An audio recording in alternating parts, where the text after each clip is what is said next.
औरत का फैसला। नैतिक मूल्यों से ये कहानी भले ही आपको इंसाफ करती ना दिखे, लेकिन जिम्मेदारियों की नजर से देखेंगे तो शायद कुछ समझ में आए। ये क्या है बहू, सुबह से घर का काम करती रहती है, फिर ऑफिस जाती है और बच्चों में लगी रहती है।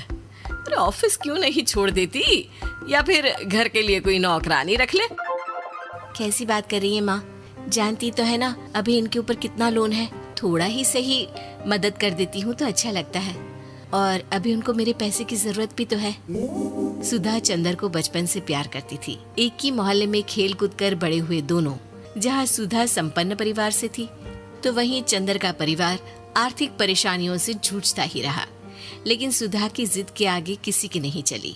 सुधा, कल ऑफिस जल्दी जाना है और 2 दिन के लिए गुजरात ऑफिस के काम से भी जाना होगा। अरे कैसी बात कर रहा है बेटा, बहू को अगले महीने बच्चा होने वाला है, इस वक्त तो उसके साथ रहे। अरे कोई बात नहीं ना माँ, उनको जरूरी काम होगा, वरना मेरा चंदर ऐसे वक्त में मुझे छोड़कर कभी नहीं जाता। चंदर सुबह घर से निकलता तो आधी रात को घर में घुसता, वो भी शराब के नशे में। चंदर की माँ उसे खूब समझाती। अरे माँ, देख रही हो ना कितना कर्जा है सर पर, काम करना पड़ता है।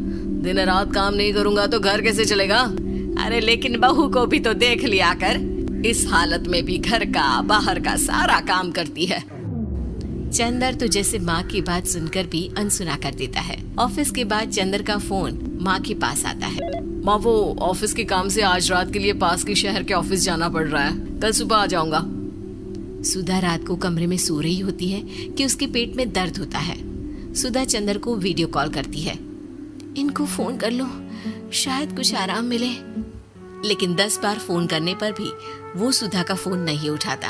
ऑफिस के काम से गए हैं, हो सकता है बिजी हो। कितनी मेहनत कर रहे हैं हम लोगों के लिए। सुधा सो तो जाती है, लेकिन अकेले उसे कमरे में डर लगता है। अगले रोज चंदर घर आता है, जहाँ सुधा ऑफिस जाने के लिए तैयार हो रही थी। तुम आज भी ऑफिस जाओगे? कल रात भर तो ड्यूटी की है, थक जाओगे, छुट्टी ले लो ना। अरे नहीं नहीं, कैसी बात कर रही हो, ये तो पॉसिबल ही नहीं है। अच्छा रुको, मैं जल्दी से तुम्हारा खाना और नाश्ता बना देती हूँ। बेचारी सुधा ऑफिस जाना छोड़कर लग जाती है पति के लिए खाना बनाने, उसके कपड़े प्रेस करने और जरूरत का सामान मुहैया कराने के लिए। हो सके तो रात की ड्यूटी मत लिया करो ना, मुझे बहुत डर लगता है। अरे यार क्या है, तुम तो ऐसे बिहेव कर रही हो कि तुम ही अकेली हो जिसे बच्चा होने वाला है। इतने लोगों के पति जो काम के सिलसिले में बाहर होते हैं, उनका क्या? सुधा को चंदर के मुंह से ये बातें अजीब लगती है। अरे हुआ क्या है तुमको? पहले तो तुम मेरा कितना ख्याल रखते थे, मेरे पास रहते थे, मेरी दवा से लेकर खाने पीने तक का सारा ख्याल। और अब इस बार तो तुम एक दफा भी मेरे साथ डॉक्टर के पास नहीं आए, क्यों? अरे पागल हो गई हो क्या? पागल वाली बात कर रही हो। काम धंधा देखो या फिर तुम्हें लेकर टहलता फिरूं। और मुझे शुक्रवार की रात को काम से निकलना है, सोमवार आऊंगा। सुधा को समझ में नहीं आता कि क्यों अचानक से चंदर को फील्ड का काम मिल गया है। लेकिन एक दिन, सुधा, मैं और चंदर जरा एक रिश्तेदार के घर जा रहे हैं, तुम भी तैयार हो जाओ, घर में अकेली कैसी रहोगी? अरे नहीं नहीं, इस हालत में इसे लेकर जाना ठीक नहीं है। अरे लेकिन मैं ऑफिस भी तो जाती हूँ, फिर घर में अकेले। चंदर उसकी कोई बात नहीं सुनता। वो सीधा कार निकालकर माँ को लेकर चला जाता है। सुधा घर के काम में लग जाती है कि अचानक उसकी नजर चंदर के बैग पर पड़ती है, जिसमें एक कागज दिखाई देता है। इनके कागज भी ना इधर उधर फैले होते हैं, एक भी खो जाएगा तो बवाल करेंगे।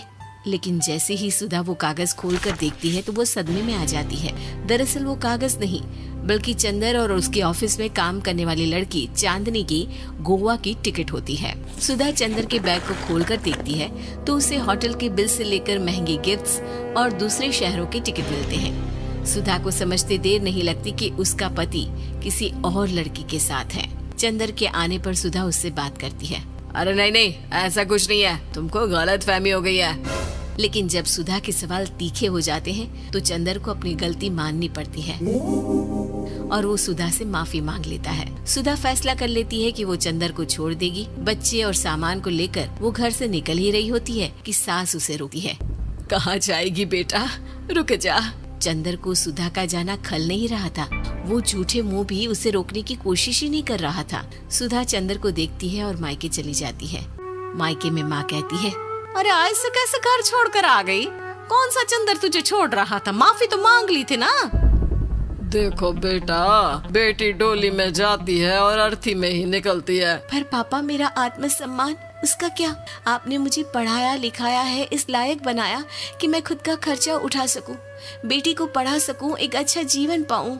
अरे लेकिन पति की जरूरत तो होती है ना सुधा दीदी, और अगर आपको नहीं है तो इस बच्ची का सोचो जो अपने पिता से इस कदर जुड़ी है। आने वाले बच्चे की सोचो जिसके आने से पहले ही आपने पिता का प्यार से दूर करने की सोच ली। सुधा फोन देखती है लेकिन चंदर का कोई कॉल नहीं होता।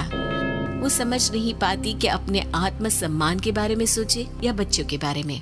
मम्मी, हम नाना नानी के घर से दादी और पापा के पास कब जाएंगे? नहीं जाएंगे बेटा, अब यहीं रहेंगे। नहीं मम्मी, मैं पापा के पास जाऊंगी, मुझे दादी के साथ रहना है। और मेरे साथ? हाँ, आपके साथ भी तो, सबके साथ माँ। देखो सुधा दीदी, आपके सर पर पिता का साया होना जरूरी होता है। अपने घमंड के लिए पिता और बेटी को अलग मत करो। सुधा अब सामान उठाकर अपने ससुराल जाने लगती है, लेकिन मन में सवाल रह जाता है कि जिसे दुनिया घमंड समझ रही है वो उसका आत्मसम्मान था। चंदन ने माफी जरूर मांग ली, लेकिन कभी ये एहसास नहीं दिलाया कि वो सिर्फ उसी का है।